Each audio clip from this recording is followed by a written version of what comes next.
Shqipëria i dha lamtumërirën e fundit ish kryeministrit Fatos Nano në një ceremoni shtetërore, më të madhen e këtyre 30 viteve të tranzicionit politik, dhe ndoshta më të madhen që nga funerali i Enver Hoxhës.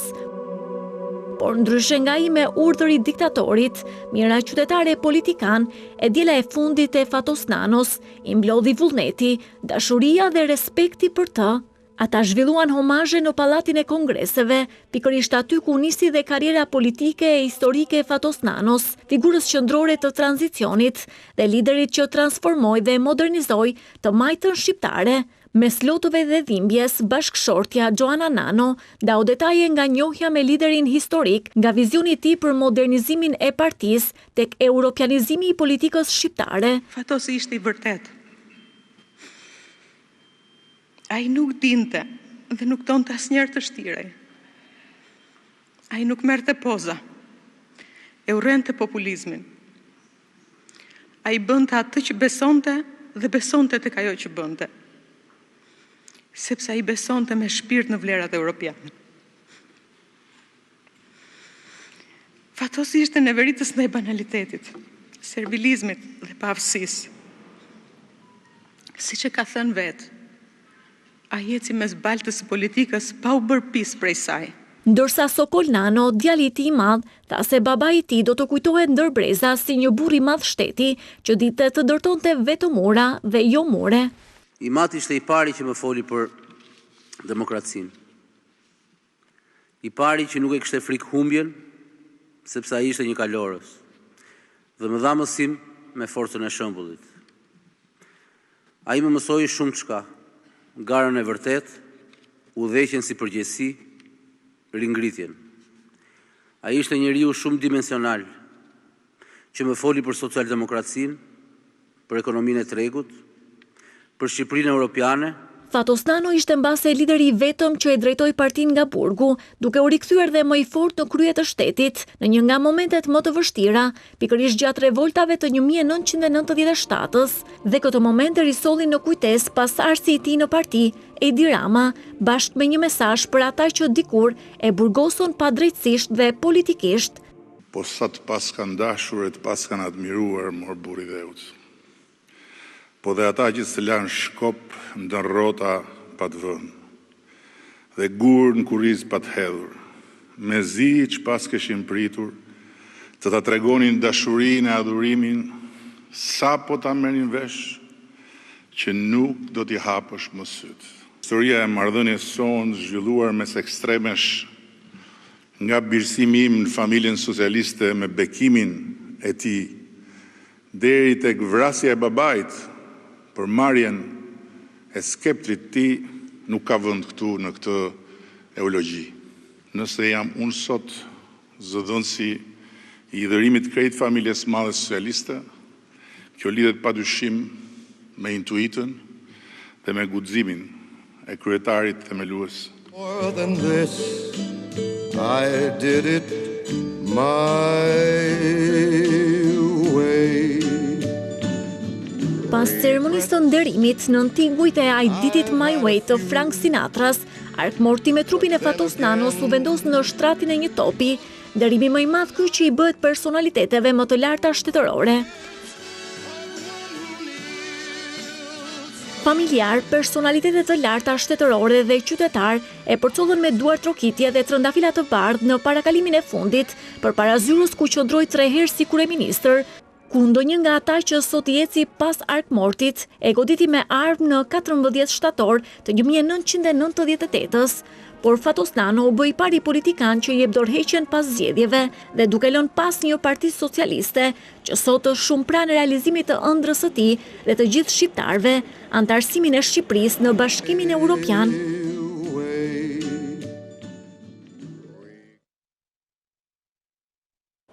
Mirëmbrëma, mirëserdhet në Newsroom, do të jemi së bashku gjatë kësaj ore dhe do të flasim për Fatos Nanon.